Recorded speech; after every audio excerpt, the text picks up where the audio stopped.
ಇದಿರಾಗಿ ಬರುವ ಮಾಧವನನ್ನು ಕಂಡು ಮುದದಿಂದ ಧರ್ಮ ಕುಮಾರನು ಅಧಿಕ ಭಕ್ತಿಯಲ್ಲಿ ವಂದಿಸೆ ಕಂಡು ಬಂದು ಮಧುವೈರಿ ತಟ್ಟವಿಸಿದ ನಿಂತೆಂದು. ಕೃಷ್ಣ, ಭಕ್ತರಿಗೆ ಎಷ್ಟು ಸುಲಭ ವಶ್ಯನಿದ್ದಿ ನೀನು ಅನ್ನುವುದಕ್ಕೆ ಪಾಂಡವರಾದಂತಹ ನಾವು ಮನಸ್ಸಿನಲ್ಲಿ ಸ್ಮರಿಸಿದರೂ ಪ್ರತ್ಯಕ್ಷನಾಗುವುದೇ ಸಾಕ್ಷಿಯಾಗಿದೆ. ಆದರೂ ಸಹ ಈ ಇಂದ್ರಪ್ರಸ್ಥದ ನಿರ್ಮಾಣ ಮಾಡಿ ಖಾಂಡವ ಪ್ರಸ್ಥವನ್ನು ಇಂದ್ರಪ್ರಸ್ಥವನ್ನಾಗಿಸಿ ಮಯ ನಿರ್ಮಿತವಾದ ವಿಶೇಷವಾದಂತಹ ಭವನಾದಿಗಳಲ್ಲೆಲ್ಲ ಸುಖದಲ್ಲೇ ನಾವು ಕಾಲ ಕಳೆಯುತ್ತಾ ಇರುವ ಹೊತ್ತಿಗೆ ಆ ಮಯಾದಿ ರಾಕ್ಷಸರನ್ನು ಮನ್ನಿಸಿ ನಾನು ಕಳುಹಿಸಿದ್ದೇನೆ. ನಿನ್ನನ್ನು ಸ್ಮರಿಸುವುದರ ಬದಲಾಗಿ ಯೋಗ್ಯ ಕಾಣಿಕೆಗಳನ್ನಿತ್ತು ಇಂದ್ರಸೇನನನ್ನು ಕಳುಹಿಸಿದಾಗ ಸಕಾರಾತ್ಮಕವಾದ ಧನಾತ್ಮಕವಾದ ಪ್ರತಿಕ್ರಿಯೆಯನ್ನೇ ಒದಗಿಸಿಕೊಟ್ಟಿದ್ದಿ. ಸ್ವಾಮಿ, ಕೈ ಮುಗಿ. ನಮೋ ಚರಣಕ್ಕೆ ಮಣಿದ ಭೀಮಾದ್ಯರ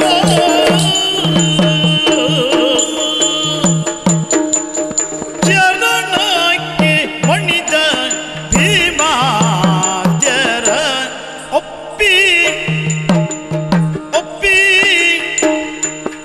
ಒಪ್ಪಿ ಮುರುಬೈರಿ ಬಳಿಕ ಬಂದಿರ ಕರ್ಮ ಬಿಡಿದು ಪಕ್ಕ ಸಭೆಯನ್ನು ಕರ್ಮ ಬಿಡಿದು ಪಕ್ಕ ಸಭೆಯನ್ನು ದಿವ್ಯ ಹರಿಪೀಠದಲ್ಲಿ ಕುಳಿತೆಂದನು.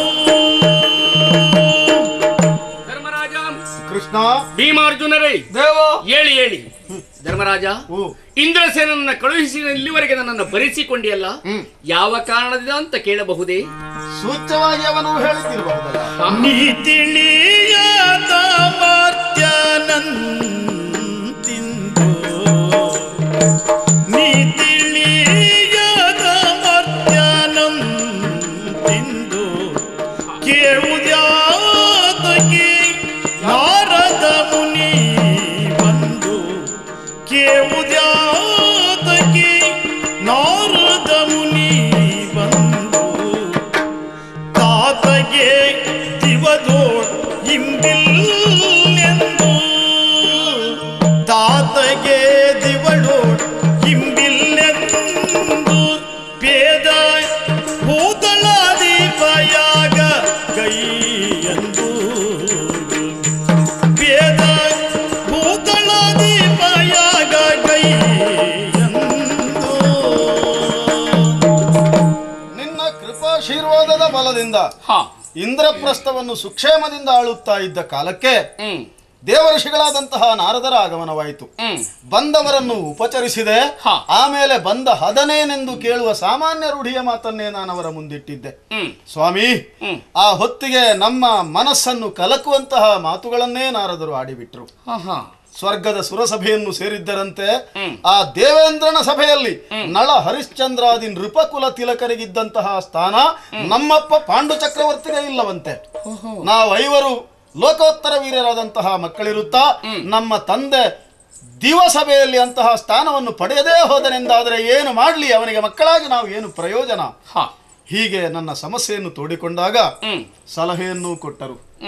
ರಾಜಾಧ್ವರವನ್ನು ಮಾಡುವುದರ ಮೂಲಕವಾಗಿ ರಾಜಾಧ್ವರದ ಪೂರ್ಣಾಹುತಿಯಿಂದ ನಿನ್ನ ಅಪ್ಪನಿಗೆ ಸ್ವರ್ಗದಲ್ಲಿ ಅಂತಹ ಸ್ಥಾನ ಸಿಗುತ್ತದೆ ಅಂತ ಹೇಳಿದ್ರು. ತಂದೆಗೆ ಮಗನಾಗಿ ನನ್ನ ಕರ್ತವ್ಯ ಎಂದು ತಿಳಿದೆ. ಆ ಕಾರಣಕ್ಕಾಗಿ ರಾಜಸೂಯಾಧ್ವರಕ್ಕೆ ಮಾನಸಿಕವಾಗಿ ಸಂಕಲ್ಪಬದ್ಧನಾದ ಸ್ವಾಮಿ. ಮನದೊಳದಕ್ಕೆ ಮಠವ ಮಾಪ ಸಂಕಲ್ಪವನು ಮನದೊಳದಕ್ಕೆ ಮಠವ ಮಾಪೆ ಎನ್ನುತ್ತ ಸಂಕಲ್ಪವನು ಎನಗೆ ನಿಮ್ಮ ಪವಿಜೆಂದು ವೇದನಾಗವನು ಎನಗೆ ನಿಮ್ಮ ಭೀಮತವಿದೇನೆ ಎಂದನ ಮಾಧವನು. ಪಾಂಡವರಾದ ಈಗಂತಹ ನಾವು ಪಾಂಡವರು ಹೇಗೆ ಎಂಬ ಪ್ರಶ್ನೆಗೆ ಪ್ರಪಂಚದಲ್ಲಿ ಉತ್ತರ ಸರಿಯಾದದ್ದು ಇನ್ನೂ ಸಿಕ್ಕಿದ್ದಿಲ್ಲ. ನಾರದರ ಮಾತಿನ ಸೂಚ್ಯವಾದಂತಹ ಅರ್ಥ ನನಗಲ್ಲಿ ಆಯಿತು. ಹೇಳಿಕೊಳ್ಳುತ್ತೇವೆ ಪಾಂಡವರು, ಆದರೆ ಪಾಂಡವರು ಹೇಗೆ ಎಂಬ ಪ್ರಶ್ನೆಗೂ ಇದು ಉತ್ತರವನ್ನು ಕೊಡುತ್ತದಂತೆ. ನಮ್ಮ ತಂದೆಗೆ ಸ್ವರ್ಗದಲ್ಲಿ ಯೋಗ್ಯ ಸ್ಥಾನ ಸಿಕ್ಕಿತು ಅಂತಾದ್ರೆ ಆ ಮೂಲಕ ನಾವು ಪಾಂಡವರು ಹೌದು ಅನ್ನುವುದನ್ನು ಜಗತ್ತಿಗೆ ಜಾಹೀರುಗೊಳಿಸುವುದಕ್ಕೆ ವೇದವಿದರಿಗೆ ಸಾಧ್ಯವಾದೀತು. ಈ ಕಾರಣಕ್ಕಾಗಿಯೂ ಹೌದು, ತಂದೆಯ ಮೇಲಿನ ಅತೀವವಾದ ಗೌರವ ಮತ್ತು ಪುತ್ರರಾಗಿ ನಮ್ಮ ಕರ್ತವ್ಯ ಬದ್ಧತೆಯಲ್ಲಿಯೂ ಹೌದು. ನಾನು ಯಾಗಕ್ಕೆ ಸಂಕಲ್ಪಿಸಿದ್ದೇನೆ, ಆದರೆ ಸಂಕಲ್ಪಿಸುವ ಮೊದಲು ನಿನ್ನನ್ನು ಸ್ಮರಿಸುವುದರ ಬದಲಾಗಿ ಯಾಗ ಸಂಕಲ್ಪವನ್ನು ಮಾಡಿಕೊಂಡ ಮೇಲೆ ನಿನ್ನ ಸ್ಮರಣೆಯಾಯಿತು. ದೇವಾ, ಈ ಯಾಗವನ್ನು ಮುಂದುವರಿಸಿ ಯಾಗವನ್ನು ಪೂರೈಸುತ್ತಾ ಈ ಭಾವ ಸಾಗರವನ್ನು ನೀನು ದಾಟಿಸಿದೆ. ಧರ್ಮರಾಜ ಏನು ಹೇಳಲಿ? ವನಜಾರಿ ಕುಲರತ್ನ ಕೇಳು,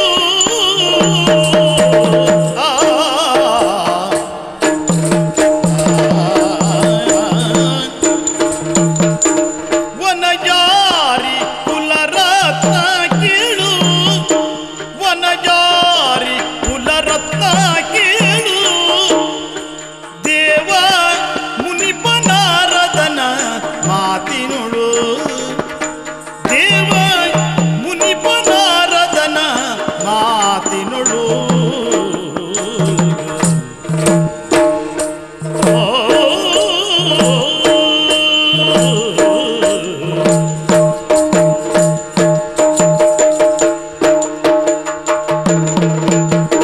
ಮನುಜೇಶ ಯಾಗವ ಮಾಡುವೆಯನೇ, ಮನುಜೇಶ ಯಾಗವ ಮಾಡುವೆಯನೇ, ಸರ್ವ ಜನಪರಪುವರಲ್ಲ ನಿನಗ್ಯಾಕೆ ಮಕದಾಶೆ, ಸರ್ವ ಜನಪರಪುವರಲ್ಲ ನಿನಗ್ಯಾಕೆ ಮಕದಾಶೆ.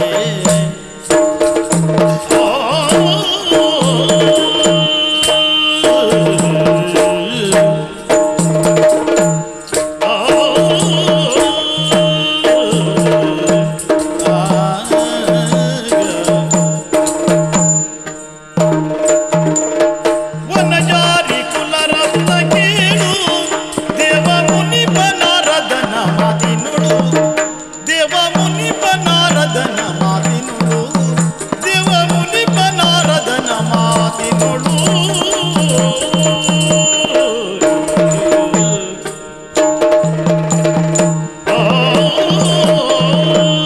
ಧರ್ಮಶ್ರೇಷ್ಠ, ಶ್ರೀಕೃಷ್ಣ, ರಾಜಸೂಯಾಧ್ವರವನ್ನ ಮಾಡುವುದಕ್ಕೆ ಸಂಕಲ್ಪ ನೀನು ಮಾಡಿದೆ. ಹೌದು, ಆದ್ರೆ ಇದು ಸುಲಭ ಸಾಧ್ಯವೇ? ಯಾಕೆ ಕಷ್ಟ ಸಾಧ್ಯ? ಅನೇಕ ಜನ ಧರಣಿಪರು ಇದನ್ನ ವಿರೋಧಿಸಬಹುದು. ಅಲ್ಲ, ವಿರೋಧಿಸುತ್ತಾರೆ ಅಂತ ಇಟ್ಟುಕೊಳ್ಳೋಣ. ಅದನ್ನ ಬಗೆಹರಿಸಿ ಈ ಅಧ್ವರ್ಯವನ್ನ ಮಾಡುವುದು ಸಾಧ್ಯವಾದೀತೆ? ಯಾಕೆಂದ್ರೆ ಉಳಿದವರ ಮಾತು ಬಿಡು, ನಿಮ್ಮವರೇ ಇದ್ದಾರೆ ಕೌರವಾದಿಗಳು, ಅವರೇ ವಿರೋಧಿಯ ಸ್ಥಾನದಲ್ಲಿ ನಿಲ್ಲಿಕ್ಕಿಲ್ವೇ? ನಿಂತಾರೆ, ನಿಲ್ಲಲೂ ಬಹುದೇನು. ಆದರೆ ಭೀಷ್ಮಾಚಾರ್ಯರ ಮಾತಿಗೆ ಒಪ್ಪಿ ಸುಮ್ಮನಿದ್ದಾರೆ. ಅಲ್ಲಿಗೆ ಸಮಸ್ಯೆ ಮುಗಿಯುವುದಿಲ್ಲ.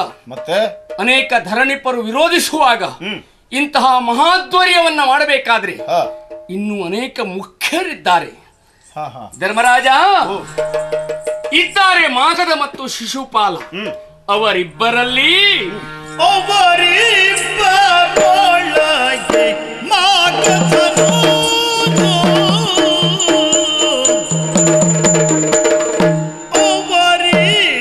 ಒಬ್ಬರಿಬ್ಬರೊಳಗೆ ಮಾಗಧನು, ಒಬ್ಬರಿಬ್ಬರೊಳಗೆ ಮಾಗಧನು, ವೀರ ಅವನ ಗೆಲ್ಲುವ ಸಾಹಸಿಗಳನ್ನು, ವೀರ ಅವನ ಗೆಲ್ಲುವ ಸಾಹಸಿಗಳನ್ನು.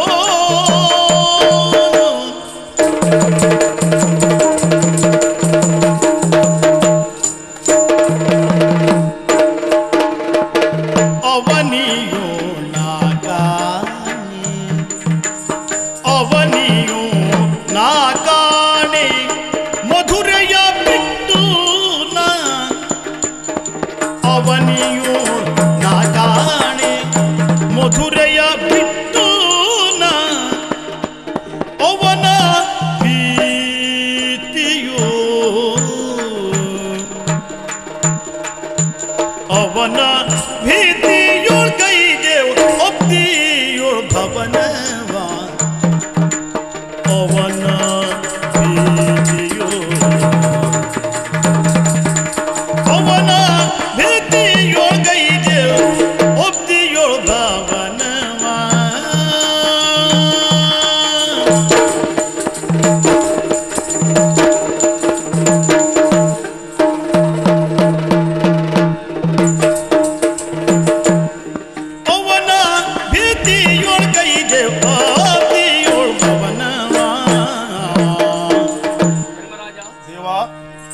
ಮಾಗಧ ಮತ್ತು ಶಿಶುಪಾಲ ಮತ್ತೆ ಧಾರಿಣಿ ಪುತ್ರನ ಬಾಲ ಭಗದತ್ತ ಅಂತಹ ವೀರರಿದ್ದಾರೆ.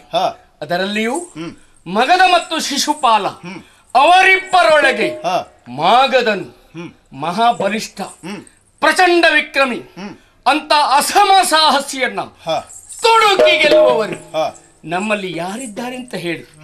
ಯಾಕೆಂದ್ರೆ ಅವನ ವಿಷಯದಲ್ಲಿ ಭಯಕ್ಕೊಳಗಾಗುವುದಕ್ಕೆ ಕಾರಣ ಇದೆ. ಈ ಹಿಂದೆ ಅವನಿಗೆ ಹೆದರಿ 17 ಬಾರಿ ಓಡಿದವ ನಾನು. ಹಾಗೆ ಅವನ ಕಾಟವನ್ನು ಸಹಿಸಲಾರದೆ ಸಮುದ್ರಕ್ಕೆ ಹಾರಿದೆ.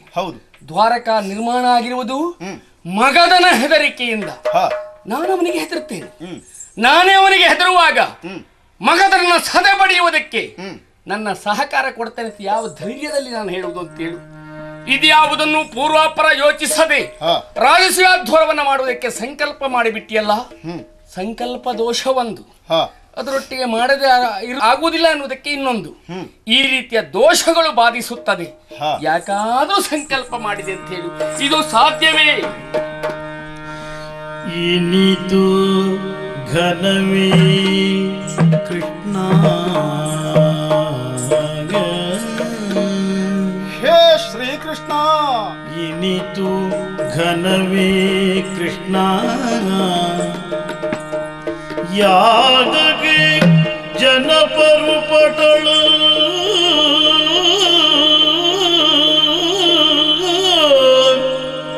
ಇನಿತು ಘನವೇ ಕೃಷ್ಣ ಯಾಗಕ್ಕೆ ಜನಪರು ಪಟಳ ನಿನ್ನ ಕೈಯಲ್ಲಿ ಧನುಜರ ಗಣಿತ ಮಡಿದರು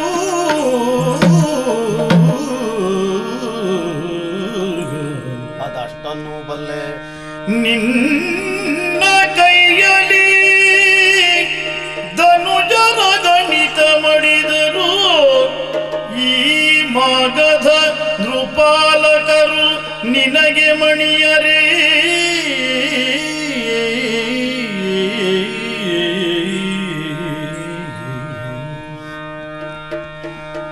ಈ ಮಗಧ ನೃಪಾಲಕರು ನಿನಗೆ ಮಣಿಯರೇ ಮಣಿಯರೇ. ಶಿವ ಮಹಾದೇವಗ ಯನಗ್ಯಾಕೆ ರಾಜಮಖದಾಶೆ ಯಾಕೆ ಬೇಕಾಗಿ? ಶಿವ ಮಹಾದೇವ ಯನಗ್ಯಾಕೆ ರಾಜಮಖದಾಶೆ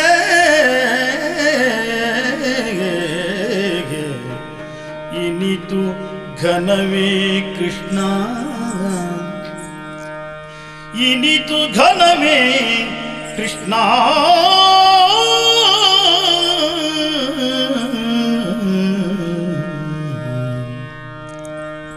ಕೃಷ್ಣ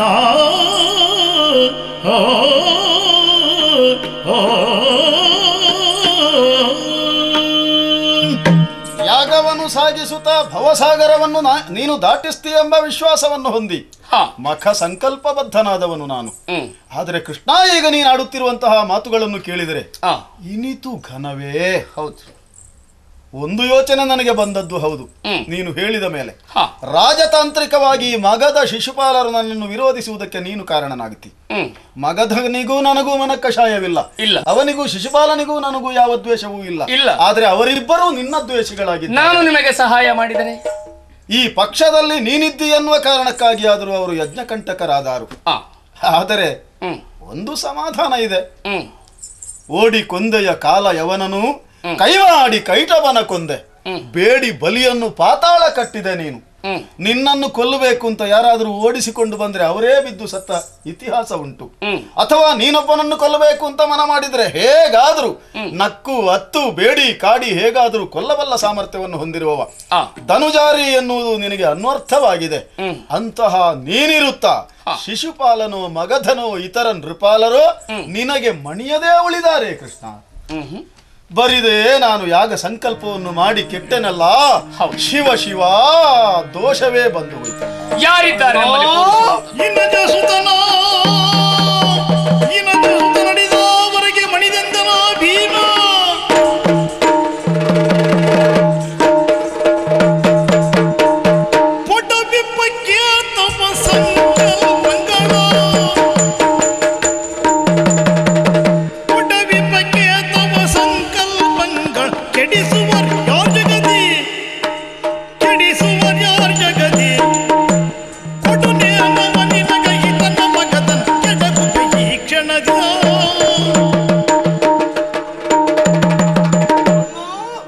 ಭೀಮಸೇನ, ಇದು ನಿನ್ನದು ಧರ್ಮ ಸಂಕಲ್ಪ.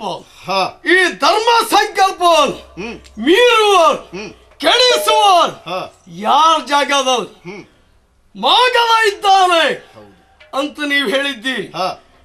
ಆ ಮಾಗದನ್ನು ಕೊಲ್ಲುತ್ತೇನೆ ಅಂತ 100 ಮಂದಿ ಬಂದ್ರು ಹೆದರ್ಲಿಕ್ಕಿಲ್ಲ. ನಾನು ಮಾಗದ ಕೊಲ್ಲಲಿದ್ರೆ ಯಾರ ದಯ ಬೇಕು ಗೊತ್ತೇ? ನರಹರಿ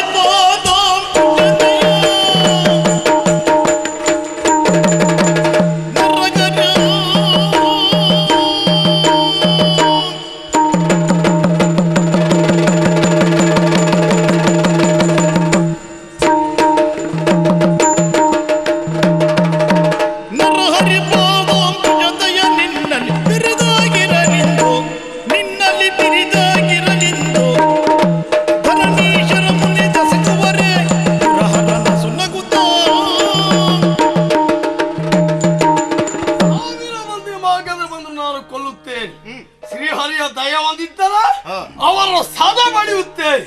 ಅವರ ಆಶೀರ್ವಾದವೇ ಅಣ್ಣ. ವರದನು ಮಾಧವ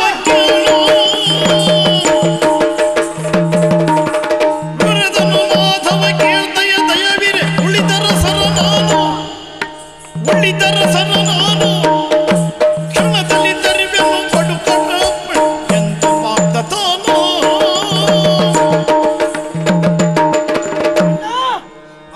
ನಾವು ಸತ್ಕುಲ ಪ್ರಸೂತರು ತಂದೆಗೆ ಸದ್ಗತಿಯನ್ನ ಸತ್ಪುತ್ರ ಅಂತ ಅನಿಸಿಕೊಂಡವನೇ ಹೇಳು. ಈ ರೀತಿಯಲ್ಲಿ ಸಂಕಲ್ಪವನ್ನು ಮಾಡಿ ಮಖವನ್ನು ನಡೆಸುವುದಕ್ಕೆ ಅನೇಕ ಅರಸು ಮಕ್ಕಳು ಅಡ್ಡಿ ಬಂದವರು. ಆ ಕುರಿತಾಗಿ ಯೋಚಿಸಬೇಕಾದಿಲ್ಲ. ಆ ವಿಗ್ರಹಗಳನ್ನೇ ಯಾಗವನ್ನು ನಾವು ಪೂರೈಸಿಕೊಡ್ತೇವೆ. ಹೇಳಿ. ಈಗ ಧೈರ್ಯ ಬಂತು. ಹೇಗೆ ಕೃಷ್ಣ? ಧರ್ಮರಾಜ, ತಂತಿ ಮೀಟದೆ ನಾದ ಬರುವುದಕ್ಕೆ ಸಾಧ್ಯವಿಲ್ಲ.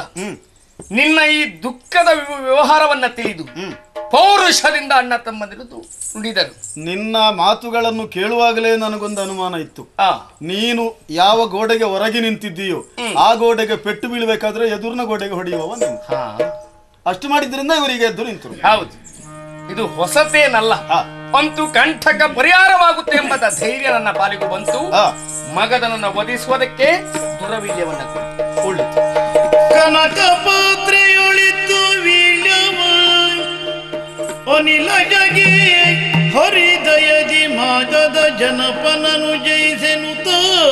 ಶ್ರೀ ಹರಿದಯದಿ ಮಾಗದ ಜನಪನನು ಜಯಿಸೆನುತ. ಮಧುಸೂದನನ ಹಸ್ತದಲ್ಲಿ ಅನುಜರನು ಕೊಟ್ಟು ಮಧುಸೂದನನ ಹಸ್ತದಲ್ಲಿ ಅನುಜರನು ಕೊಟ್ಟು ಯಮ್ಮ ರಕ್ಷಿಪುದೆನುತ ಕೈ ಮುಗಿದ. ಭೀಮಸೇನ, ನೀವಿರುವರು ಎತ್ತು ವೀರವಾಣಿಗಳನ್ನಾಡುತ್ತಿದ್ದಂತೆ ಕೃಷ್ಣನ ಕಣ್ಣಿನ ದೃಷ್ಟಿ ನಿನ್ನ ಮೇಲೆ ಇದ್ದದ್ದನ್ನು ನಾನು ಗಮನಿಸಿದೆ. ಮಗಧನ್ರಪಾಲನನ್ನು ಕೊಲ್ಲುವುದಕ್ಕೆ ನೀನು ಸಮರ್ಥನಿದ್ದಿ ಎಂಬ ವಿಶ್ವಾಸ ಆ ಕಾರಣದಿಂದ ಬಂದಿದೆ. ಹಾಗಾಗಿ ಕಾಂಚನದ ಪಾತ್ರೆಯಲ್ಲಿ ದುರವೀಳ್ಯವನ್ನು ನಿನ್ನ ಕೈಯಲ್ಲಿ ಕೊಟ್ಟಿದ್ದೇನೆ. ದೇವ, ನನ್ನ 2 ಕಣ್ಣುಗಳನ್ನು ಕಿತ್ತು ನಿನ್ನ ಕೈಗಳಲ್ಲಿ ಕೊಡುವ ಹಾಗೆ, ಅಥವಾ ನನ್ನ ಹೃದಯವನ್ನು ಕಿತ್ತು ಅದನ್ನು ಇಬ್ಬಾಗವಾಗಿಸಿ ನಿನ್ನ ಅಂಜಲಿಗಳಲ್ಲಿ ಹಾಕುವ ಹಾಗೆ ನನ್ನ ಈರುವರು ತಮ್ಮಂದಿರನ್ನು ನಿನ್ನ ಕೈವಶಕ್ಕೆ ಒಪ್ಪಿಸಿದ್ದೇನೆ. ಯಾಗ ಸುಸಾಂಗವಾಗಿ ನಡೆಸುವಲ್ಲಿ ನೀನು ನೇತಾರನಾಗಿ ಸಹಕರಿಸು. ಹೋಗಿ ಬರ್ತೇವೆ.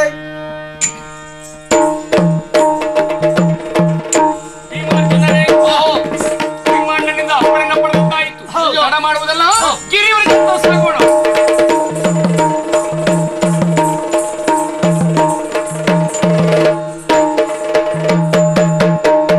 ಅರಸ ಕೇಳಿದರೆ ಪಾರ್ಥ ಭೀಮರು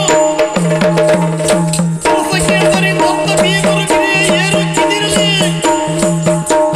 ಅನಿ ಭಯಂಕರ ಮೇರಿ ಮೂರನು ಕಂಡರಂತ.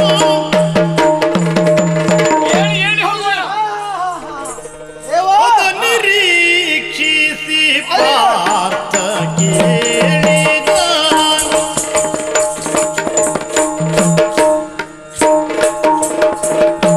ಅದ ನಿರೀಕ್ಷಿಸಿ ಪಾರ್ಥ ಕೇಳಿದ. ಮದನ ಪೀತ ಕೇಳಿ ಹೋಗಳು. ಮದನ ಪೀತ ಕೇಳಿ ಹೋಗಳು. ಒದುಬುತ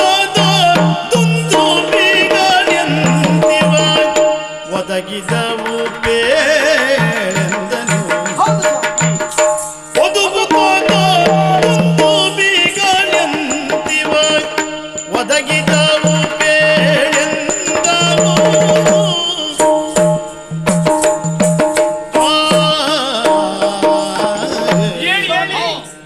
ಅಣ್ಣನಿಂದ ಅಪ್ಪಣೆಯನ್ನ ಪಡೆದು ಸಾಕಷ್ಟು ದೂರವನ್ನ ಕ್ರಮಿಸಿದ್ದೇವೆ.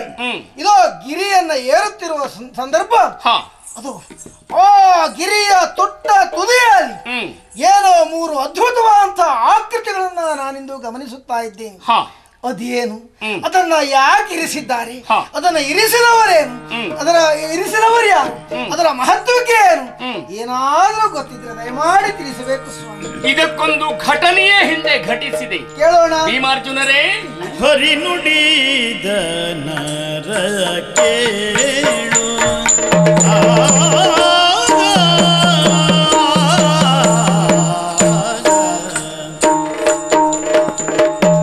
ಹರಿನುಡಿದ ನರ ಕೇಳು ಪೂರ್ವದಿ ಕೊರಳ ಮೂರರ ಮಾಶನು ಕೊರಳ ಮೂರರ ಮಾಶನು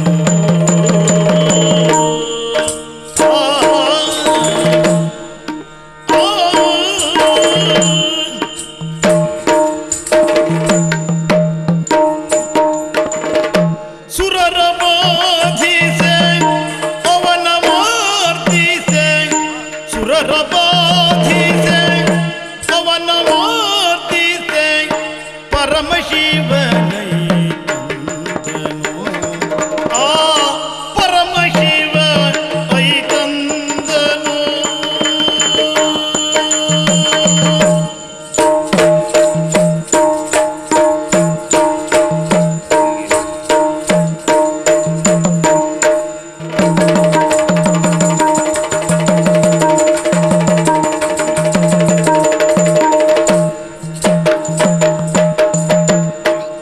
ಸುರರ ಬಾಧಿಸೆ ಅವನ ಮಾರ್ದಿಸೆ ಪರಮಶಿವನೈತಂದನು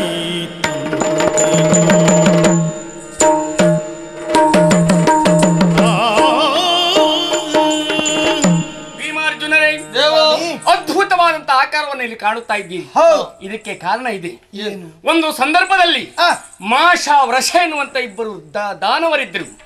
ಅದರಲ್ಲಿ ಮಾಷನೆನ್ನುವ ದಾನವನಿಗೆ 3 ಕೊರಳಿತ್ತು. ಆ ದಾನವ ಸುರರನ್ನ ಬಾಧಿಸುವುದಕ್ಕೆ ಪ್ರಾರಂಭಿಸಿದ. ಅವನ ಉಪಟಳವನ್ನ ಸಹಿಸಲಾರದೆ ಬೆದರಿ ಕಂಗಾಲಾಗಿ ಸುರಾಧ್ಯರೆಲ್ಲ ಒಟ್ಟಾಗಿ ಹೋಗಿ ಪರಶಿವನ ಮೊರೆ ಹೊಕ್ಕರು. ಅವರ ಸ್ಥಿತಿಯನ್ನ ಕಂಡು ಪರಶಿವ ದುರುಳ ದಾನವನ ಮರ್ದನಕ್ಕಾಗಿ ದರೆಗಿಳಿದು ಬಂದ. ಅವರು ಕೊಲ್ಲುವುದಕ್ಕಾಗಿ. ಹೌದೌದು. ಬಂದಂತಹ ಪರಶಿವ ಏನು ಮಾಡಿದ ಬಲ್ಲೆಯ? ಶೂಲದಿಂದ ಕಾಣೋನು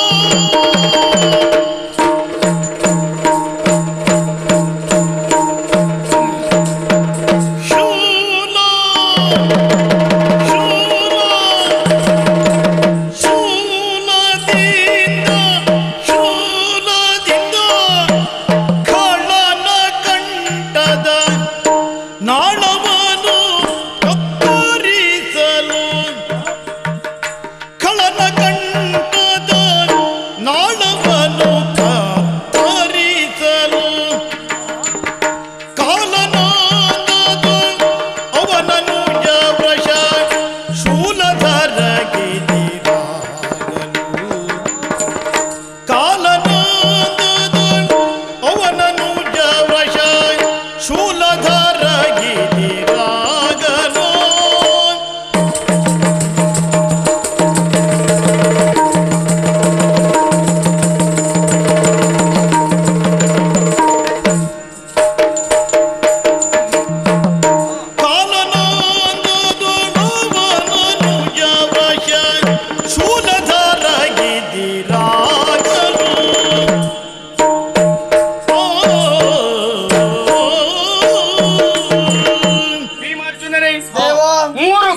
ಮಾಷನನ್ನ ಮರ್ದಿಸುವುದಕ್ಕಾಗಿ ಪರಶಿವ ಶೂಲವನ್ನು ಹಿಡಿದು ಬಂದ.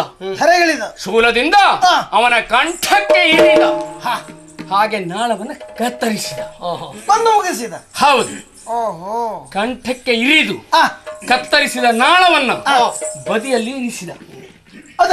ಹೌದು. ಹಾ. ಅಲ್ಲಿಗೆ ಅವ ಸತ್ತ. ಹಾ. ಅವ ಸತ್ತನೆಂಬಲ್ಲಿಗೆ ಹಾ. ಅವನ ತಮ್ಮ ಹಾ. ಉರಿದೆದ್ದು ಬಂದ. ಅಣ್ಣನ ಸಾವಿನಿಂದ. ಹೌದೌದು. ಓಹೋ. ಮೊದಲೇ ಕೋಪದಲ್ಲಿರುವಂತಹ ಪರಶಿವ ಆ. ಅವನನ್ನ ನೋಡಿದ. ಹಾ. ಇಲ್ಲಿ ವಿಚಿತ್ರ ಏನು ಬಲ್ಲೆಯ? ಏನು? ಅಣ್ಣನನ್ನ ಕೊಲ್ಲುವಾಗ ಗೈದ ಕೃತ್ಯ ವಿಚಿತ್ರ, ಆ. ತಮ್ಮನನ್ನ ಕೊಂದ ಮೇಲೆ ಮಾಡಿದ ಕೃತ್ಯ ಆ. ಬಲು ವಿಚಿತ್ರ. ಏನು? ಬಂದ ಅವನ ತಮ್ಮನನ್ನ ಹೋಗಿ ಪರಶಿವ ಮೆಟ್ಟಿ ಚರ್ಮ ಬಸೀನು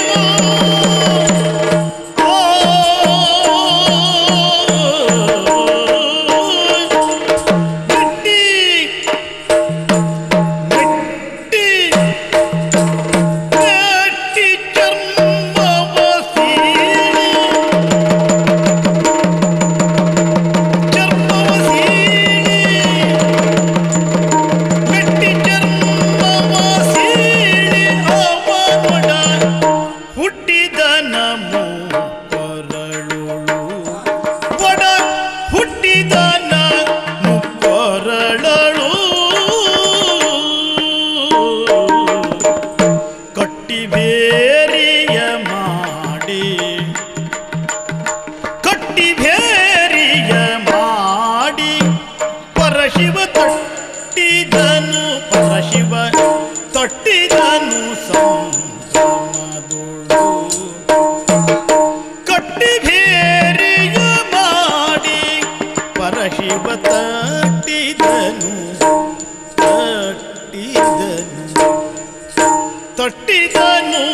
ಸಂಭ್ರಮದೋಳು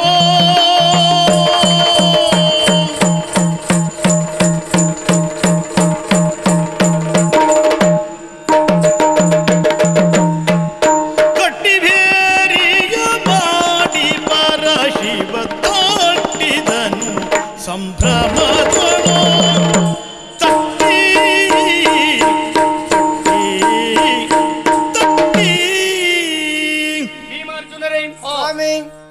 ಅವನ ತಮ್ಮನನ್ನ ಕೋಪಾವೇಶನಂತ ಪರಶಿವ ಕೊಂದು ಮುಗಿಸಿದ. ಕೊಂದ ಮೇಲೆ ಹೋಗಿ ಮೆಟ್ಟಿ ಹಿಡಿದ, ಚರ್ಮವನ್ನ ಸೀಳಿದ.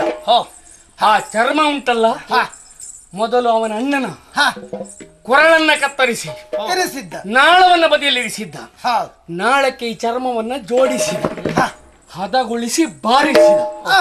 ಅದ್ಭುತವಾದಂತಹ ನಾದವನ್ನು ಕೊಡುವುದಕ್ಕೆ ಪ್ರಾರಂಭಿಸಿತು. ಸರಿ.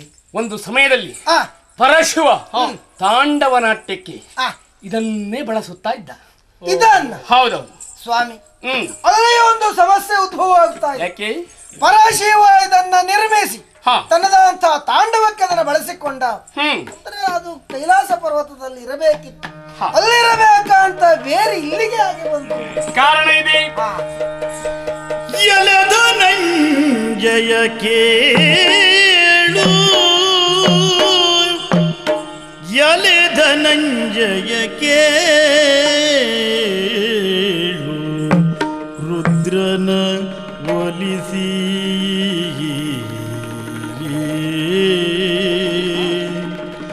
ರುದ್ರನ ಒಲಿಸಿ ಭಾಗದ ಪಡೆದ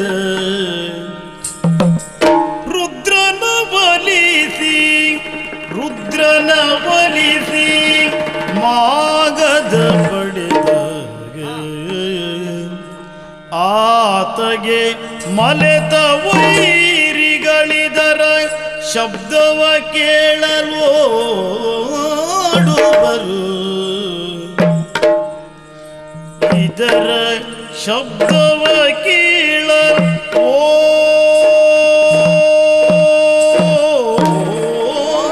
ಓಡುವರು, ಇದರ ಶಬ್ದವ ಕೇಳ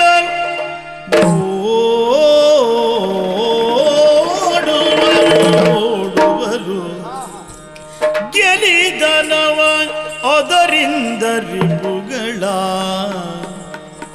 ಗೆಲಿದನವನದರಿಂದ ರಿಪುಗಳ ನೆಲಕ್ಕಿದರ ಮುಡಿಯಬೇಕೆಂದರು.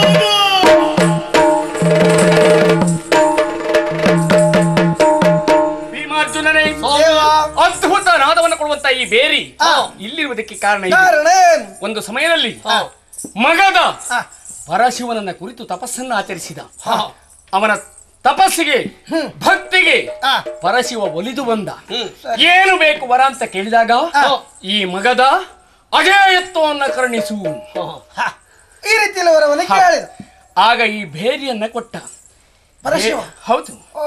ಬೇರಿಯ ಮಹತ್ವ ಏನು ಬಲ್ಲೆಯ? ಮನೆತ ವೈರಿಗಳು ಈ ಬೇರಿ ಇರುವ ಸ್ಥಳಕ್ಕೆ ಕಾಲಿಟ್ಟಾಗ ತನ್ನಿಂದ ತಾನೇ ಅದ್ಭುತ ನಾದವನ್ನೆಬ್ಬಿಸುತ್ತದೆ. ಆ ಧ್ವನಿಯನ್ನ ಕೇಳಿ ವೈರಿಗಳು ದಂಗು ಬಡಿದು ಧಮನಿ ಬಡೆದು ದಿಕ್ಕು ದಸೆಯಲ್ಲದೆ ಓಡೋದಕ್ಕೆ ಪ್ರಾರಂಭಿಸ್ತಾರೆ. ಆ ಕಾರಣದಿಂದಾಗಿ ಮಗದ ಅಜೇಯನಾಗಿ ಇಲ್ಲಿಯವರೆಗೆ ಕಾಲವನ್ನು ಕಳೆದುಕೊಂಡಿದ್ದಾನೆ. ಅವನ ಜಯದ ಗುಟ್ಟು ಇಲ್ಲಿದೆ, ಈ ಬೇರಿಯಲ್ಲಿ ಅಡಕವಾಗಿದೆ. ಹಾಗಿದ್ದರೆ ಇದನ್ನ ಒಡೆದು ಚೂರಾಗಿಸಿದೆ ಗೆಲ್ಲುವುದು ಸುಲಭ.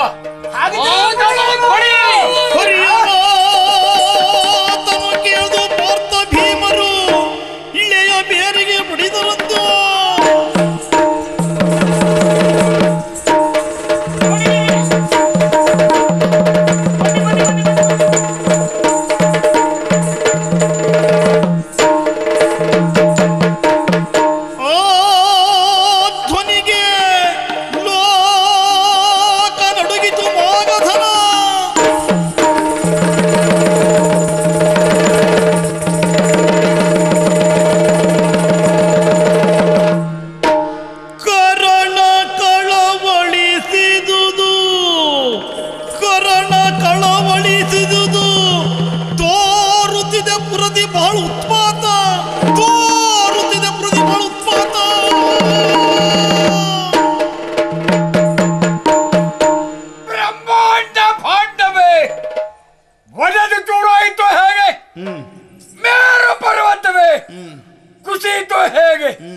ಗಗನ ಮಂಡಲವೇ ಹರಿದು ಬಿತ್ತು ಹೇಗೆ ಜಗಜ್ಜರ ಸಂದರ ಅಂತರಂಗಕ್ಕೆ ಒಂದು ಬಗೆಯ ಕಳವಳ ಭೀತಿ ತನ್ನಿಂದ ತಾನಾಗಿ ಆವರಿಸುತ್ತಾಗಿದೆ. ಗಿರಿವೃತ ಪಟ್ಟಣವೇ ಅದರುತ್ತಾಗಿದೆ. ಮಧ್ಯರಾತ್ರಿ ಕಾಲದಲ್ಲಿ ಹಂಸ ತುಲಿಕಾ ತಲುಪದ ಮೇಲೆ ಹಾಯಾಗಿ ಮಳೆಗೆ ನನಗೆ ಯಾರೋ ಬಡಿದೆಬ್ಬಿಸಿದ ಹಾಗೆ ಕೆಳಗೆ ಬಿದ್ದೆ. ಆಮೇಲೆ ಎದ್ದೆ ನಿಂತು ನೋಡುತ್ತಾ ಇದ್ದೇನೆ. ಇದೇ ಅಪರುಷಕುಲ, ಇದೇನು ದುಶ್ಶಕುಲ, ಎಲ್ಲೆಲ್ಲಿ ಕೋಲಾಹಲ, ಎಲ್ಲಿಯೇ ಭೀತಿ, ಎಲ್ಲಿಲ್ಲದ ಭೀತಿ ತಾಂಡವಾಡ್ತಾ ಇದೆಯಲ್ಲ. ಏನು ಮಾಡೋಣ? ಅರಿಷ್ಟ, ಯಾವುದು ಅರಿಷ್ಟ ಇರಬೇಕು. ಇದರ ಪರಿಹಾರಕ್ಕಾಗಿ ಏನು ಮಾಡೋಣ? ಬ್ರಾಹ್ಮಣನ ಕರೆದು ಕೇಳ್ತೇನೆ.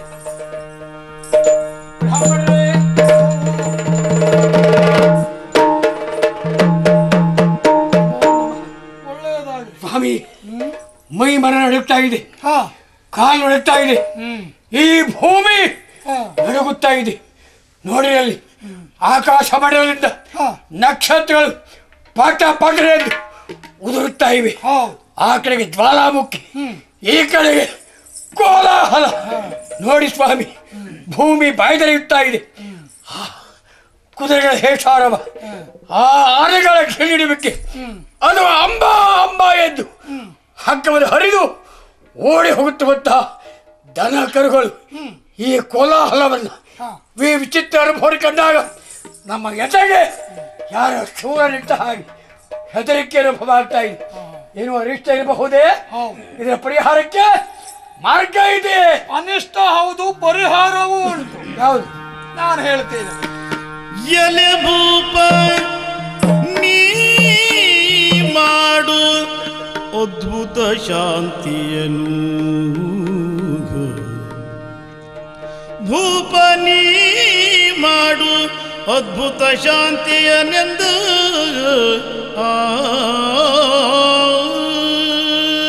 ಮಹಾರಾಜ ಮಹಾಸ್ವಾಮಿ, ಅಕಾಲದಲ್ಲಿ ಆಗಬಾರದಾಗ್ತಾ ಇದೆ. ಹೌದು. ನರಿ ನಾಯಿಗಳ ಕೂಗಾಟ, ಕಾಗೆ ಗೂಗೆಗಳ ಹಾರಾಟ, ಇದೆಲ್ಲವನ್ನು ಗ್ರಹಿಸಿದಾಗ ಇದು ಪ್ರಜೆಗಳಿಗೇನು ಆತಂಕ ಇಲ್ಲ, ಅಪಾಯವೂ ಅಲ್ಲ.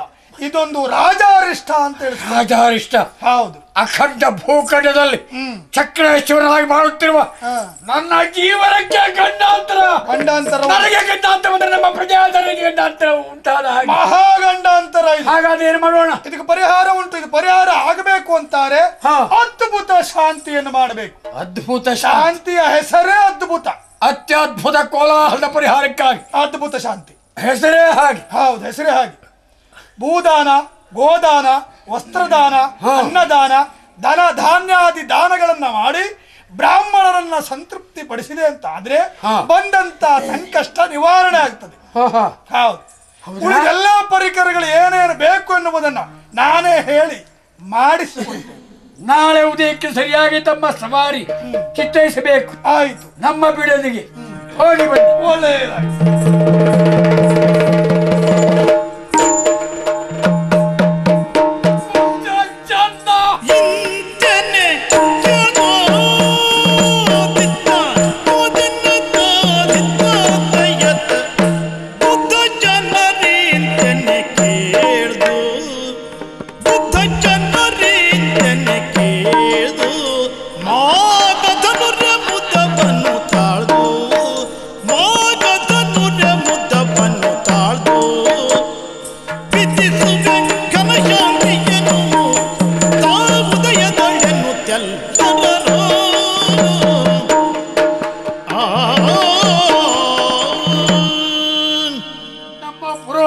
ಮಾತನ್ನೇ ಕೇಳಿದ ಕೆಲವೇ ನನ್ನ ಮೈಮರ ಸಂತೋಷ ಸಾಗರದಲ್ಲಿ ತೇಲುತ್ತಾ ಇದೆ. ಕಾರಣ ನನಗೆ ಬಂದಿರುವಂತಹ ಗಂಡಾಂತ್ಯ ಪರಿಹಾರ ನಮ್ಮ ಸಾಮ್ರಾಜ್ಯಕ್ಕೆ ಬರಲಿರುವ ಕೋಲಾಹಲದ ಪರಿಹಾರ ಅದ್ಭುತ ಶಾಂತಿಯಿಂದ ಆಗುತ್ತದೆ ಎಂದು ಬ್ರಾಹ್ಮಣರಂಬೋಳ ಆ ಮಾತಿಗೆ ಎರಡುಂಟೆ ಖಂಡಿತ ಇಲ್ಲ. ಹಾಗೆ ಎಣಿಸುತ್ತಿರುವ ಕಾಲದಲ್ಲಿ ಗ್ರಹ ಕಟ್ಟಿದ ನಿಶಿಕಳೆಯೋ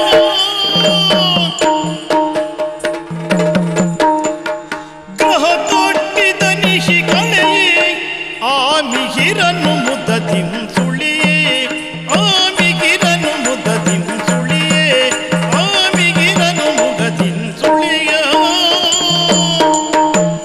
ಗ್ರಹ ಕಟ್ಟಿದ ನಿಶಿಕಳೆಯೇ ಆ ಮಿಹಿರನ್ನು ಮುದ್ದದಿಂ ಸುಳಿಯ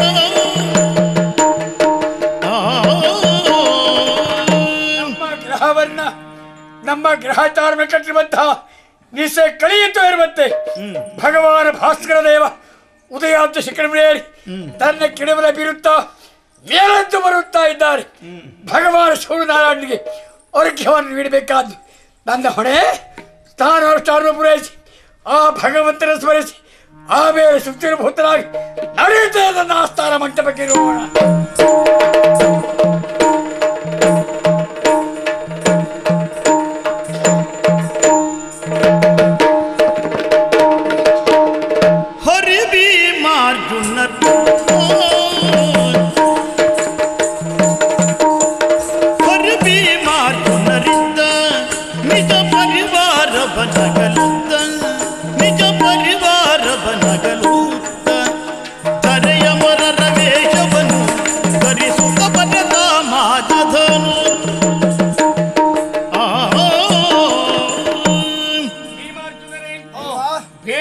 ಒಡೆದ ಪರಿಣಾಮ ಭೂಕಂಪನವಾಯಿತು.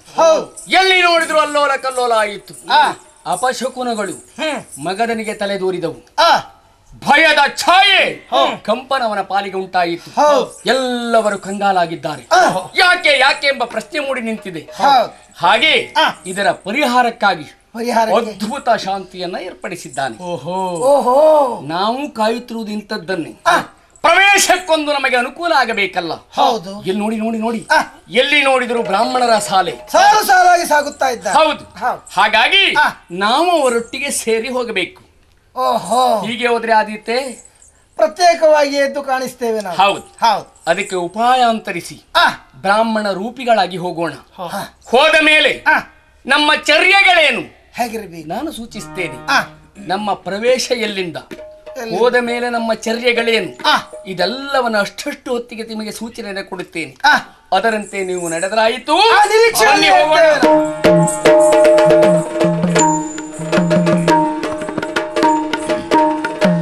ಪರಿಜನ ಸಹಿತೊಪ್ಪಿರುವ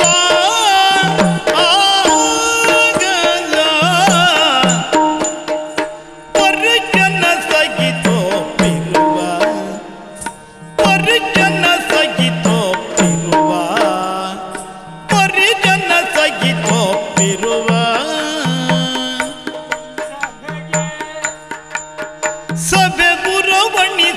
ನಡೆ ತರುವಾಗ ಸಭೆ ಉರವಣಿಸುತ್ತ ನಡೆ ತರುವ ಸಭೆ ಉರವಣಿಸುತ್ತ ನಡೆ ತರುವ ನಡೆ ತರುವ ನಡೆ ತರುವ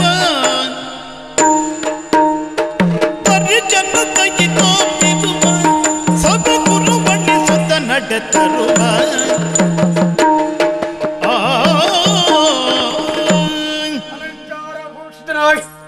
ನೇರವಾಗಿ ನನ್ನ ತುಂಬಿಯ ಸಭೆಗೆ ಪ್ರವೇಶ ಮಾಡುತ್ತಾ ಇದ್ದೇನೆ. ನನ್ನ ಸಭೆಯಿಂದ ಸಭಾಸದರನ್ನು ಕಂಡಾಗ ಕಣ್ಣು ತುಂಬುತ್ತಾ ಇದೆ, ಎದೆ ತುಂಬುತ್ತಾ ಇದೆ. ಕಾರಣ ನನ್ನ ಮೇಲಿಟ್ಟುವಂತಹ ಅಭಿಮಾನಕ್ಕಾಗಿ ಬಂದಿರುವಂತಹ ಈ ಜನಸ್ತೋಮ ಹಿರಿಯರು ಕಿರಿಯರು ಮುದ್ದಿನ ಮಕ್ಕಳೆಲ್ಲ ಬಂದು ಸೇರಿದ್ದಾರೆ. ಈ ಕಡೆಗೆ ನಮ್ಮ ಆಮಂತ್ರಣ ಮೇರೆಗೆ ಬ್ರಾಹ್ಮಣ ಸ್ತೋಮ ಧಾವಿಸಿ ಬರುತ್ತಾ ಇದೆ. ಎಲ್ಲರ ಯಥಾಯೋಗ್ಯವಾದ ಮನ್ನಣೆಯ ಪೀಠವನ್ನು ನೀಡಬೇಕಾದ್ದು ನಮ್ಮ ಹೊಣೆ. ಆದ್ದರಿಂದ ಹೋಗಿ ಕರೆದು ತರುತ್ತೇನೆ.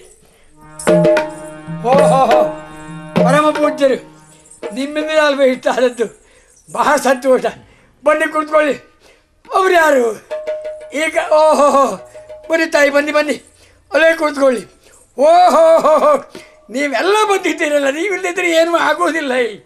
ಹಾಗಾಗಿ ನಿಮಗೆಲ್ಲ ಶುಭ, ಸುಸ್ವಾಗತ, ಸುಸ್ವಾಗತ. ಬನ್ನಿ ಬನ್ನಿ ಬನ್ನಿ.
ನಮ್ಮ ಆಮಂತ್ರಣ ಮೇರೆಗೆ ಬಂದಿರುವಂತಹ ಬ್ರಾಹ್ಮಣ ಸ್ತೋಮ ಇದನ್ನು ಕಂಡಾಗ ಎಲ್ಲಿಲ್ಲದ ಆನಂದ ಅತಿರೇಕ ಉಂಟಾಗುತ್ತಾ ಇದೆ.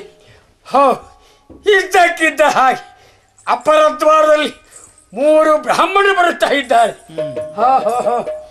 ಬ್ರಾಹ್ಮಣರು ಇದನ್ನು ಕಂಡಾಗ ನಾನಾಗಿ ಎದ್ದದ್ದಲ್ಲ, ಯಾರೋ ಕೈ ಹಿಡಿದು ಎದ್ದು ನಿಲ್ಲಿಸಿದ ಅನುಭವ. ಹಾಗಾದರೆ ಯಾರು ಎದ್ದರು, ಯಾರು ನನ್ನ ನಿಲ್ಲಿಸಿದರು ಒಂದು ಅರ್ಥವಾಗ್ತಾ ಇಲ್ಲ. ಪರಮ ಪೂಜ್ಯರ ಆ ದಿವ್ಯ ಭವ್ಯ ದರ್ಶನವೇ ಹಾಗಿರಬೇಕು. ನೋಡೋಣ. ಸ್ವಾಮಿ ನಮಸ್ಕಾರ. ಪ್ರಧಾನವಾಗಿ ಬ್ರಾಹ್ಮಣರಿಗೆ ನಮಸ್ಕಾರ. ಎರಡನೇದಾಗಿ ಮಾನಮನ್ನಣೆ. ಓ ಸ್ವಾಮಿ, ನಿಮಗೂ ನಮಸ್ಕಾರ. ನಿಮಗೂ ಅವರಿಬ್ಬರಿಗೆ ಕೊಟ್ಟ ಹಾಗೆ.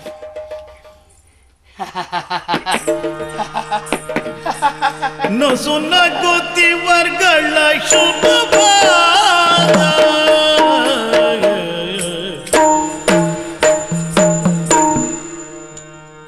ನಸು ನಗುತ್ತಿವರ್ಗಳ ಶುಭವ ನಸು ನಗುತ್ತಿವರ್ಗಳ ಶುಭವ ನಸು ನಗುತ್ತಿವರ್ಗಳ ಶುಭವ ನಸು ನಗುತ್ತಿವರ್ಗಳ ಶುಭವ ನಸು ನಗುತ್ತಿವರ್ಗಳ ಶುಭವ ನಸು ನಗುತ್ತಿವರ್ಗಳ ಶುಭವ ಇವರ್ಗಳ ಶುಭವ ತಾವ್ಯಸಗೊಂಡಿ ಕ್ಷಿಸುತ್ತ ಬೆಸಗೊಂಡೀಕ್ಷಿಸುತ್ತ ಈಕ್ಷಿಸುತ್ತ ಈಕ್ಷಿಸುತ್ತ ಬೆಸಗೊಂಡೀಕ್ಷಿಸುತ್ತ ಈಕ್ಷಿಸುತ್ತ ಈಕ್ಷಿಸುತ್ತ ಈಕ್ಷಿಸುತ್ತ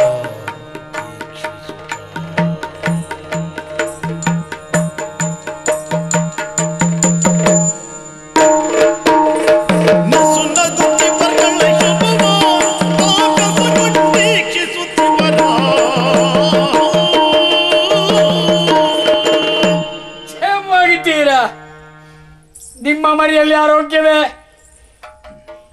ನಿಮ್ಮ ಮಡದಿ ಮಕ್ಕಳು ಮದುವೆ ಆಗ್ತಿರ್ಬೇಕು. ನೋಡಿ, ಮದುವೆ ಮತ್ತು ಸ್ವರ ಕಿವಿ ಬಿದ್ದಾಕ್ಷಣ ಬಾಯಿ ತುಂಬ ನಗು. ನನ್ನ ಮದುವೆ ಆಗಿದೆ ಅಂತ ಆಯಿತು. ಮಕ್ಕಳು ಎಷ್ಟು? ಒಂದು ಗಂಡು ಒಂದು ಹೆಣ್ಣ? ಹೋ ಹೋ ಹೋ, ಇಬ್ಬರೇ ಇರಬೇಕು. ಆ ರಸ್ತೆಗೊಬ್ಬಳು, ಈ ರಸ್ತೆಗೊಬ್ಬ ಮಗ. ಸಂತೋಷವಾಗಿದ್ದಾರಾ? ಇದ್ದಾರೆ ಅಂತ ಆಯ್ತಲ್ಲ, ಕೆಲವೇ ಹಾಗೆ. ಹಾಯ್ ಹೋಯ್ ಹೋಯ್, ನಿಮ್ಮ ಆರೋಗ್ಯ ಹೇಗಿದೆ? ಕೇಳಬೇಕಾದ್ದೇ ಇಲ್ಲ. ಪ್ರಪಂಚದ ಆರೋಗ್ಯವನ್ನೆಲ್ಲ ಇವರು ಒಬ್ಬರೇ ಇಟ್ಕೊಂಡು ಬಿಟ್ಟಿದ್ದಾರೆ, ಮತ್ತೊಬ್ಬರಿಗೆ ಕೊಡಲೇ ಇಲ್ಲ. ಕ್ಷಮೆ. ನಿಮ್ಮ ಮನೆತನದಲ್ಲಿ, ನಿಮ್ಮ ಮನೆಯಲ್ಲಿ, ಒಳಗೆ ಹೊರಗೆ, ನಿಮ್ಮ ಕೊಟ್ಟಿಗೆಯಲ್ಲಿ ದನ ಕೆಡುವ ತಪ್ಪಾಗಿ ತಿಳಿಬೇಡಿ.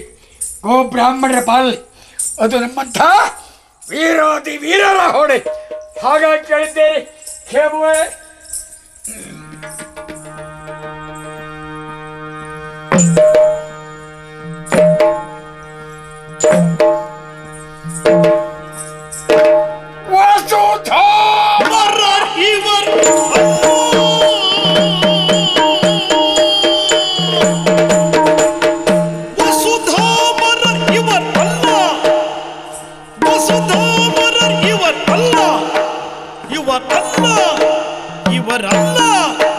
ಇವರಲ್ಲ ಯೋಚಿಸಿದನು ಮನದೊಳಗಂದು, ಯೋಚಿಸಿದನು ಮನದೊಳಗಂದು, ಯೋಚಿಸಿದನು ಮನದೊಳಗಂದು. ವಸುಧಾವರಲ್ಲಂದು ಯೋಚಿಸಿದನು ಮನದೊಳಗಂದು.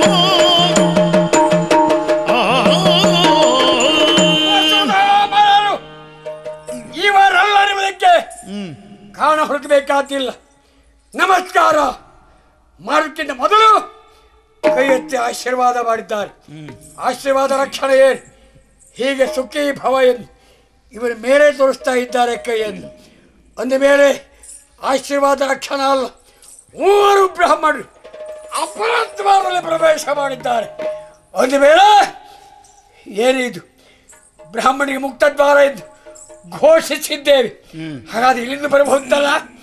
ಆದರೆ ಬ್ರಾಹ್ಮಣರು ಎಲ್ಲಿಂದ ಬಂದರು ನಮಗೆ ಸುಖ ಶಾಂತಿ ಸಮಾಧಾನ ಕೊಡ್ತಾರೆ ಎಂದು ಭಾವಿಸಿದ್ದೆ. ಹಾಗಾಗಲಿಲ್ಲ. ಮಾತಾಡುವ ಹಾಗಿಲ್ಲ. ಸುಖವೇ ಎಂದು ಕೇಳಿದಾಗ ಆ ಪ್ರಶ್ನೆಗೆ ಉತ್ತರ ಇಲ್ಲ. ನೇರವಾದ ದೃಷ್ಟಿ. ಎಡಗಾಲ ಮುಂದಿಟ್ಟಿದ್ದಾರೆ. ಅವರವರಲ್ಲೇ ಬಾಯಿ ಸನ್ನೆ, ಕಣ್ಣು ಸನ್ನೆ, ಕೈ ಸನ್ನೆ ಸಾಕ್ತಾ ಇದೆ.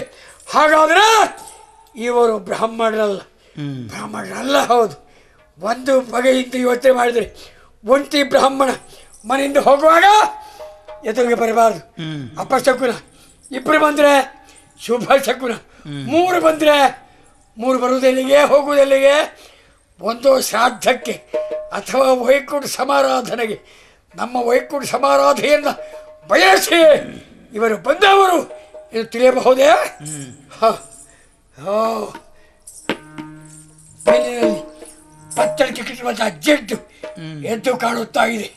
ಆ ಕಡೆಯಲ್ಲಿ ಇವೊಬ್ಬ ಮಹಾಮಲ್ಲ ಎನ್ನುವುದಕ್ಕೆ ಆ ಮೈ ಕೈ ಉಬ್ಬಿದ್ದ ಸಾಕ್ಷಿ. ಆ ಖಂಡ ಎದ್ದು ಕುಣಿತಾ ಇದ್ದದ್ದೇ ಸಾಕ್ಷಿ.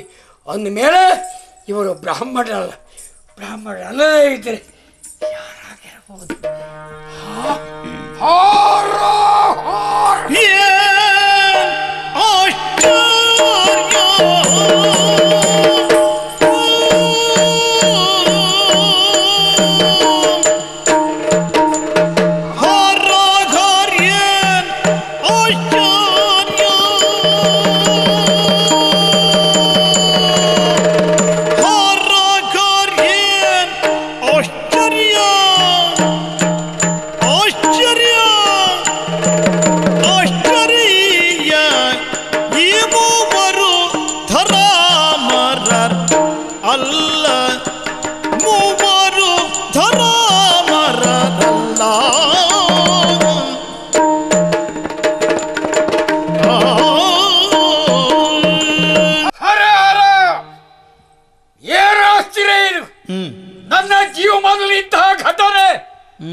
ಇವರು ಬ್ರಾಹ್ಮಣರಲ್ಲ.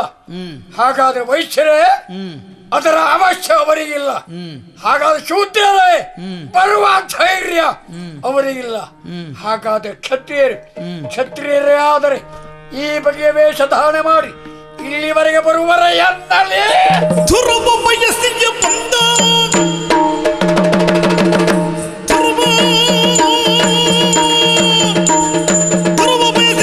ಭೂಪರು ಇಟ್ಟು ಕರೆಯೋ